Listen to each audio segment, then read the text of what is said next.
Jamás imaginé que la despedida de mi madre estaría marcada por un silencio tan denso. Para el exterior, Brigitte Bardot siempre fue una figura eterna, un símbolo detenido en la juventud, la provocación y una idea de libertad absoluta.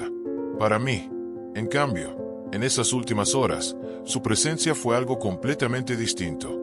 Ante mis ojos apareció una mujer agotada, vulnerable, plenamente consciente de que el tiempo ya no jugaba a su favor, transitando sus últimos momentos lejos del ruido y de los aplausos que durante años no le dieron tregua. Durante mucho tiempo me pregunté cómo se apaga una leyenda cuando decide no ser observada.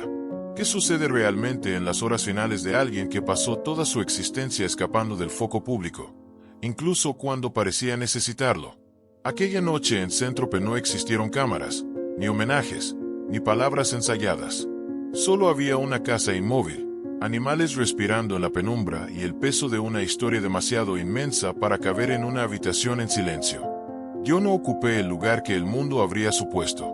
Y esa ausencia, la mía, es una de las incógnitas que más duelen. Porque cuando tu madre se convierte en un ícono, incluso el rol de hijo parece decidido por otros. Se espera que estés presente, que hables, que cierres el ciclo ante todos. Pero la realidad entre ella y yo jamás fue tan sencilla. Nunca lo fue. A medida que el tiempo avanzaba, cada minuto parecía saldar cuentas con una vida construida a base de elecciones extremas. Las suyas y las mías. En esas horas finales no hubo grandes declaraciones ni confesiones intensas. Solo la certeza muda de que algo único estaba a punto de extinguirse. Y es desde ese momento, desde esa habitación silenciosa en Saint-Tropez, que esta historia comienza de verdad. Porque lo que ocurrió en esas últimas horas no pertenece a los titulares. Pertenece a las preguntas que casi nadie se atreve a formular. Cuando llegó el aviso, no fue como en el cine. No sonó música triste ni hubo una toma lenta de una calle vacía. Fue un mensaje breve, frío, casi brutal en su simplicidad.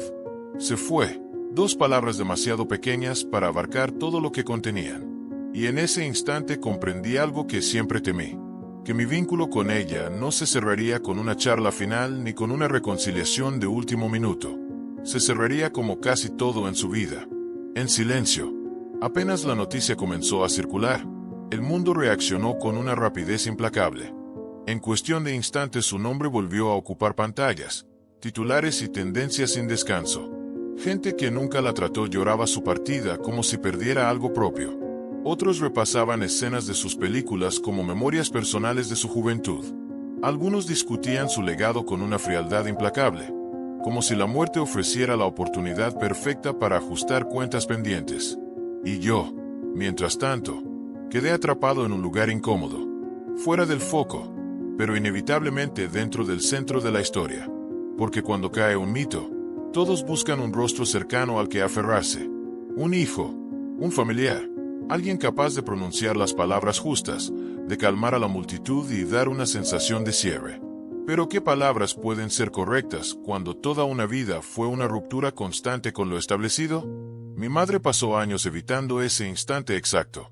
Ese momento en el que el público reclama la escena final. Ella nunca quiso despedidas oficiales. Rechazaba las ceremonias solemnes. No deseaba que su vejez se transformara en espectáculo. Y aún así, el mundo estaba ahí, ansioso de detalles. ¿Cómo fueron sus últimas horas? ¿Quién la acompañó? ¿Dijo algo? ¿Sufrió? ¿Partió en paz?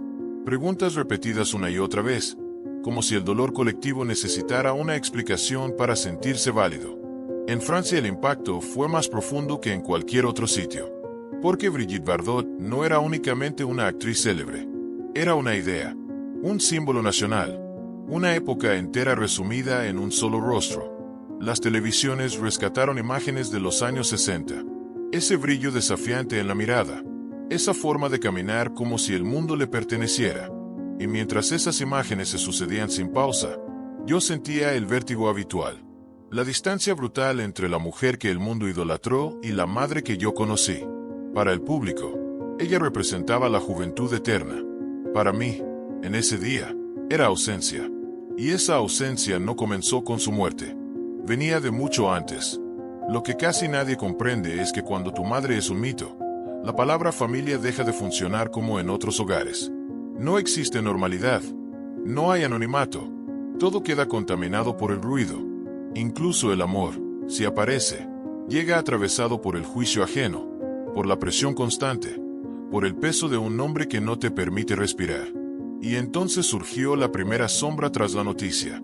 La pregunta inevitable sobre mí, sobre nuestra lejanía, sobre los años sin fotografías juntos, sobre los silencios prolongados, sobre lo que jamás se reparó. El público quería un relato sencillo. Una madre y un hijo reconciliados, o una madre y un hijo enfrentados. Pero la verdad rara vez cabe en un titular. Y con Brigitte Bardot la verdad nunca fue simple. A medida que avanzaba el día, el mundo empezó a convertir su muerte en un mapa de recuerdos. Y entendí que, si iba a hablar, no podía hacerlo para alimentar la curiosidad morbosa. Tenía que hacerlo para mostrar lo que se oculta detrás del mito. La soledad, la dureza, el precio de vivir como ella vivió. Porque lo ocurrido en esas últimas horas no se explica sin el camino que la condujo hasta allí. Y para comprender ese final silencioso, hay que retroceder, mucho más atrás, mucho antes de la casa inmóvil donde todo terminó.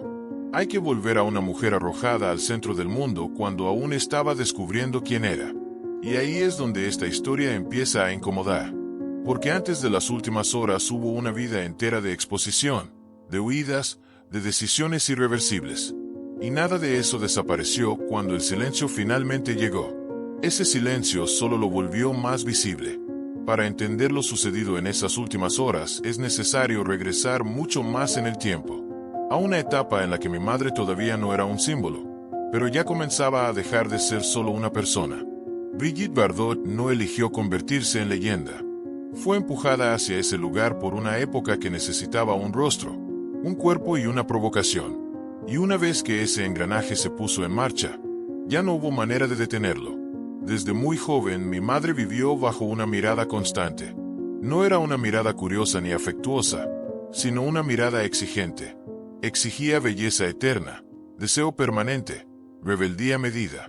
Al mundo no le interesaba quién era Brigitte cuando cerraba la puerta de su casa. Solo quería que siguiera interpretando un papel que nunca terminaba. Esa presión que desde fuera parecía glamour, dentro del hogar se transformaba en tensión, en silencios largos, en una dificultad profunda para vivir la maternidad. Mi infancia transcurrió lejos de ella bajo el cuidado de mi padre. Esa distancia no fue un accidente ni un abandono repentino. Fue una consecuencia. Brigitte nunca tuvo rodeos al hablar de ese tema.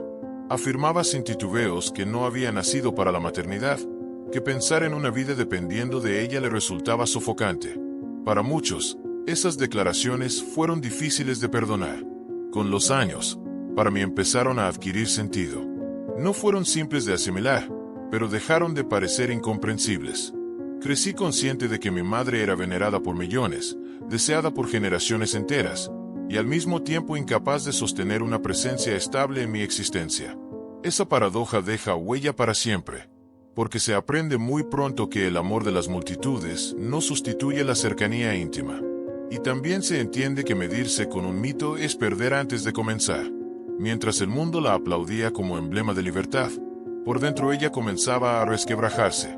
El cine, las filmaciones interminables, las relaciones bajo escrutinio, los juicios constantes, todo se acumulaba como una carga emocional imposible de pagar.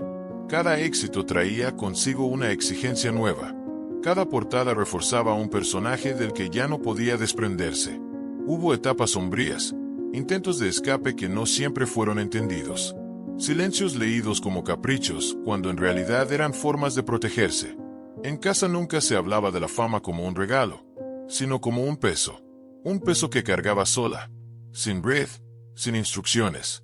Cuando finalmente optó por dejar el cine, muchos interpretaron ese gesto como soberbia, una estrella cansada que se alejaba del público que la había elevado. Yo lo percibí de otro modo. Lo entendí como un acto necesario para seguir viva, como la conciencia de que avanzar un paso más implicaba quebrarse por completo. Ese retiro no fue impulsivo. Fue una determinación extrema, fiel a su manera de ser. Saint-Tropez pasó a ser su límite definitivo con el exterior. No era solo un lugar, era una postura. Allí levantó un refugio donde la mirada ajena no tenía acceso. Con el tiempo, Los animales fueron ocupando el lugar de las personas. No por rechazo a los humanos, sino por necesidad. Los animales no preguntan por tu pasado. No exigen coherencia. No juzgan decisiones anteriores. Con ellos mi madre podía simplemente estar, sin interpretar ningún papel. Esa elección fue severamente cuestionada. Se dijo que se había vuelto excéntrica, distante, ajena al mundo. Pero detrás de esa decisión existía una verdad más incómoda. Tras haber sido observada durante toda su vida, necesitaba un espacio donde nadie la mirara esperando algo. Con los años su activismo se volvió más áspero, más directo, más solitario. Defendía sus causas con una convicción sin matices. Esa determinación que antes se celebraba cuando era joven y hermosa se volvió intolerable con el paso del tiempo. Perdió apoyos, acumuló enemigos, fue juzgada públicamente una y otra vez. Y aún así, no cedió. Esa obstinación que en la pantalla se veía como carácter, en la vida fue también una forma de distancia. Cada lucha la separaba un poco más del mundo, incluso de quienes se acercaban con buena intención, incluido yo. Nuestra relación quedó detenida en un territorio incómodo, ni demasiado próximos ni del todo distantes. La relación estuvo definida por acercamientos que nunca prosperaron y extensas etapas de silencio. No existieron choques memorables ni escenas de reconciliación cargadas de dramatismo. Lo que predominó fue una separación persistente, difícil de definir y aún más difícil de pasar por alto. Con los años comprendí que mi madre no conocía otra forma de estar en el mundo. No por falta de voluntad, sino porque jamás aprendió a vivir sin sentirse acorralada. La vida la convirtió muy pronto en un emblema, y ese rol terminó ocupándolo todo. Al recordar ahora sus últimos años, entiendo que ya quedaba poco por resolver. Los vínculos humanos estaban casi todos clausurados, quebrados o simplemente consumidos por el tiempo. Lo que permanecía era una mujer mayor, sólida en sus ideas, acompañada de animales y memorias, consciente de que el mundo seguía mirándola desde lejos, pero sin ningún deseo de volver a explicarse. Es desde esa suma de elecciones, cicatrices y renuncias que las horas finales empiezan a cobrar sentido, porque el desenlace no fue ni accidental ni inesperado. Fue la consecuencia natural de una vida llevada siempre al límite entre la exposición y el rechazo. Mi madre nunca aspiró a ser entendida. Aspiró a mantenerse fiel a sí misma, incluso cuando eso implicaba asumir el costo más alto. Ese costo fue una soledad que se profundizó con los años hasta transformarse en refugio. Cuando el silencio finalmente se instaló en Saint-Tropez, no representó una ruptura brusca. Fue la prolongación lógica de una retirada iniciada décadas atrás, una retirada del ruido, de las exigencias, de las miradas ajenas. Y aunque el mundo aún no lo sabía, ese silencio decía más sobre ella que cualquier homenaje posterior.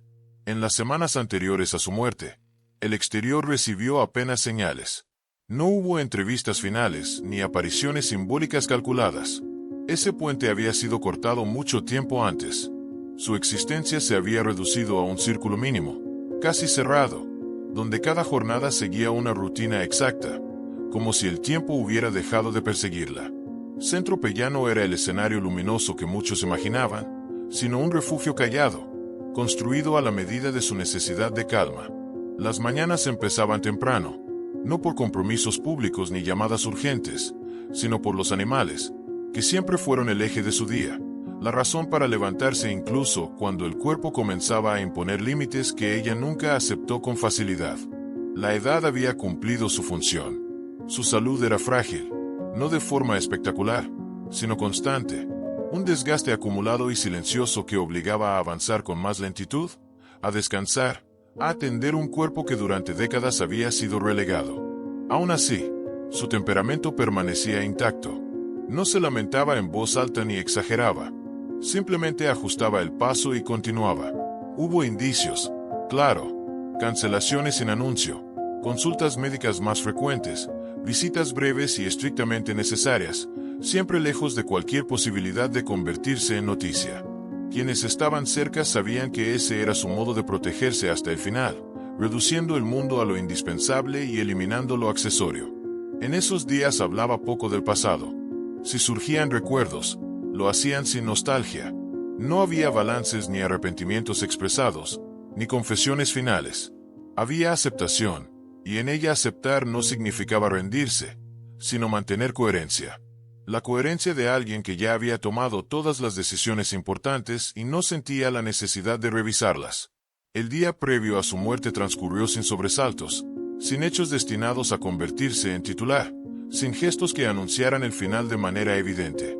Y sin embargo, al mirar atrás, todo parecía dispuesto como una escena final cuidadosamente despojada de ruido. La casa, los animales, el silencio. Una mujer que pasó la vida enfrentándose al mundo, preparándose, de forma consciente o no, para desaparecer de él sin pedir permiso. Las últimas 24 horas no fueron intensas ni dramáticas. Fueron lentas. El tiempo parecía dilatarse, como si cada minuto quisiera permanecer un poco más. La noche cayó sobre Saint-Tropez sin testigos, sin cámaras, sin esa atención voraz que la siguió durante décadas. Dentro de la casa, la luz era tenue y el aire permanecía inmóvil. Todo hacía pensar que el desenlace no llegaría como un impacto, sino como un lento desplazamiento. No existieron palabras de cierre dirigidas al exterior. No quedaron grabaciones ni frases pensadas para perdurar. Y tal vez eso refleje con mayor exactitud a quien fue mi madre en sus últimos años. No deseaba fijar una imagen final. Su voluntad era, simplemente, dejar de ser observada. Cuando el instante llegó no hubo urgencia ni desorden. Solo un cuerpo exhausto que se apagó. Y un silencio que se volvió más denso. Para el resto del mundo la noticia aparecería horas más tarde. Para quienes estuvimos allí, el tiempo quedó suspendido en ese punto preciso, sin necesidad de relojes. Resulta complejo poner en palabras lo que sucede en esos momentos. No hay teatralidad, pero tampoco frialdad. Existe una sensación extraña de cierre, de algo que se completa sin discursos. Mi madre no partió luchando contra el final. Tampoco lo persiguió. Lo asumió como se asumen las certezas inevitables, cuando ya no queda fuerza para negociar con la vida. En ese silencio total entendí algo que durante años me había resistido a aceptar. Ella pasó su existencia entera defendiéndose del mundo. Y morir sin testigos fue, de algún modo, su última conquista. No una conquista épica, sino profundamente personal. La conquista de elegir cómo desaparecer. Luego llegó la espera. Ese tramo de tiempo indefinido en el que aún no se ha comunicado nada.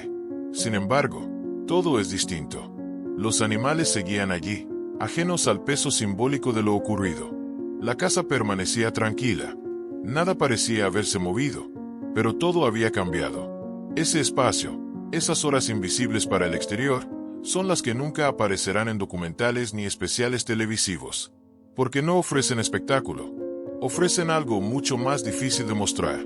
La intimidad del final de una vida observada durante demasiado tiempo.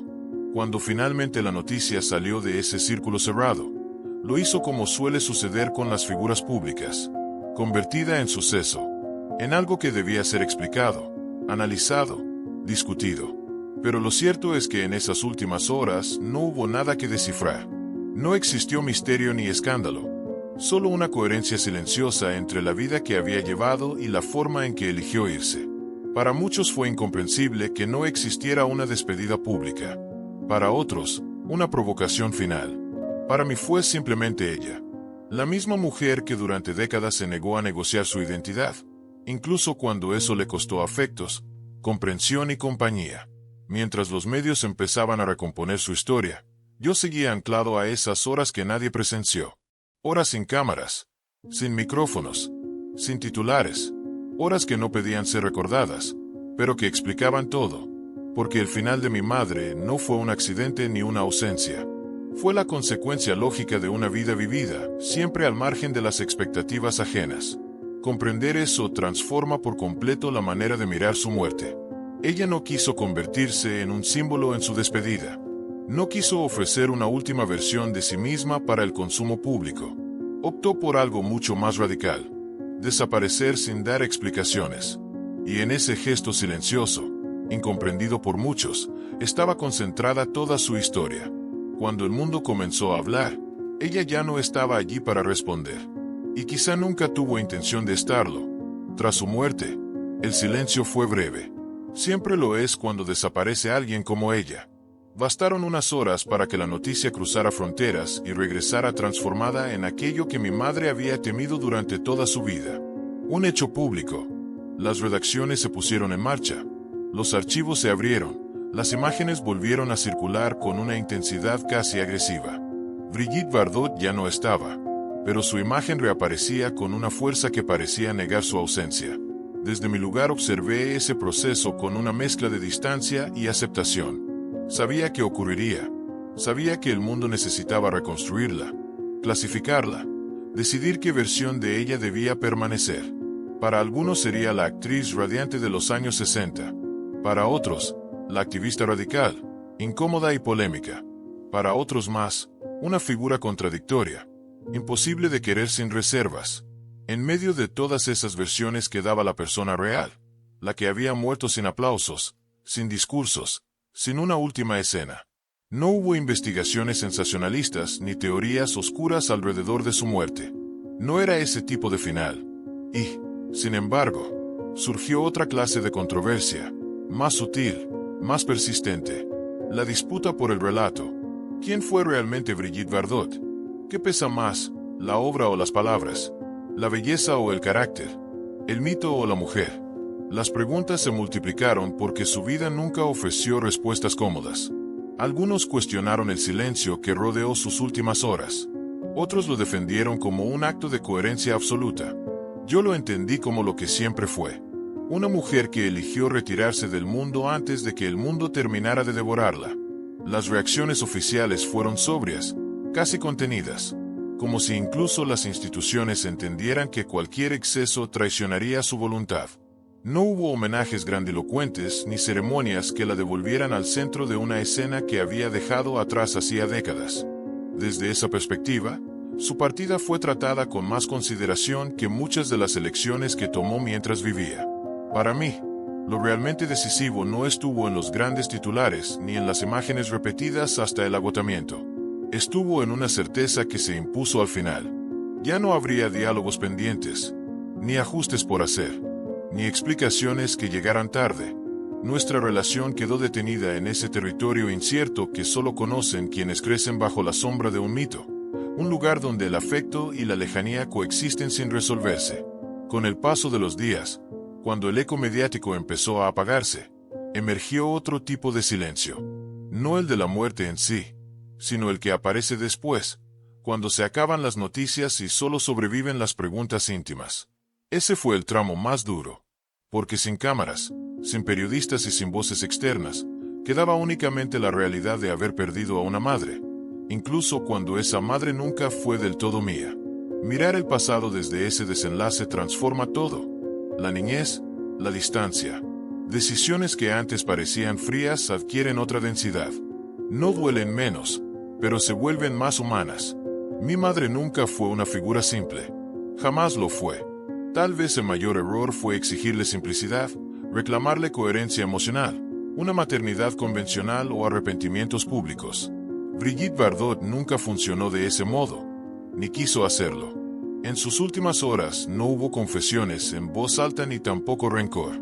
Hubo una serenidad austera y extraña, esa que surge cuando ya no se intenta convencer a nadie, cuando una vida tan intensa no necesita artificios para cerrarse.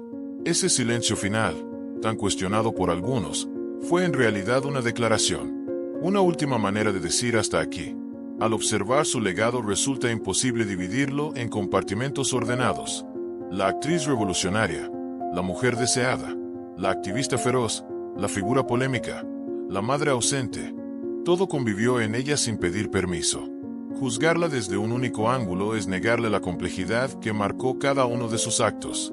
Mi madre no quiso ser ejemplo, quiso ser libre, y la libertad, lo aprendí demasiado tarde, casi siempre tiene un precio. Para quienes la amaron a distancia queda el mito. Para quienes la enfrentaron, la controversia. Para mí permanece una imagen más frágil y menos visible, la de una mujer que nunca halló un lugar cómodo en el mundo y que por eso decidió construir el suyo, incluso si estaba hecho de soledad. Su muerte no resolvió nada, no cerró debates ni reparó vínculos, pero dejó una verdad imposible de ignorar. Brigitte Bardot vivió y murió sin concesiones, y quizá ese sea su gesto más radical. No pedir comprensión, no pedir perdón, no pedir aplausos. En la casa de Saint-Tropez, cuando todo terminó, no quedó una leyenda flotando en el aire. Quedó una vida completa, con luces y sombras, que se apagó como había elegido vivir, lejos del ruido, lejos del juicio inmediato, fiel a sí misma hasta el último instante. Con el tiempo entendí que hay vidas que no están hechas para cerrarse con conclusiones tranquilizadoras. Están hechas para incomodar incluso después del final. Mi madre se negó a ser simplificada y esa negativa atravesó cada etapa de su existencia, incluidas sus últimas horas. No buscó redención pública ni una escena final que conciliara todas las contradicciones. Eligió algo mucho más coherente con lo que siempre fue: desaparecer sin negociar su identidad. Para muchos eso suena frío. Para mí, con los años, se volvió comprensible. Cuando hoy su nombre vuelve a pronunciarse con emoción, nostalgia o polémica, deseo que también se recuerde esto. Detrás del ícono hubo una mujer que pagó un precio alto por no traicionarse. Una mujer que eligió vivir y morir sin pedir permiso. Así se cierra esta historia, no con una ovación, sino con una pausa. Una pausa necesaria para mirar más allá del mito y aceptar la complejidad de una vida que nunca quiso ser fácil. Porque a veces el último instante no es un clímax, sino un silencio que revela exactamente quién fue alguien durante toda su existencia. Hay una imagen que regresa cuando pienso en el final. No es una escena de cine ni una fotografía célebre. Es la de una casa en calma en Saint-Tropez, cuando ya no queda nadie a quien convencer ni a quien desafiar. Una vida que fue estruendo durante décadas se apaga sin ruido. Y en ese contraste, por fin, comprendo a mi madre. Su último gesto no fue una huida. Fue una decisión. Decidir no ofrecer una versión final para el consumo público. Decidir no corregir el pasado ni suavizar las aristas. Decidir cerrar la puerta con la misma firmeza con la que la abrió. Ese fue su último acto. Y fue coherente.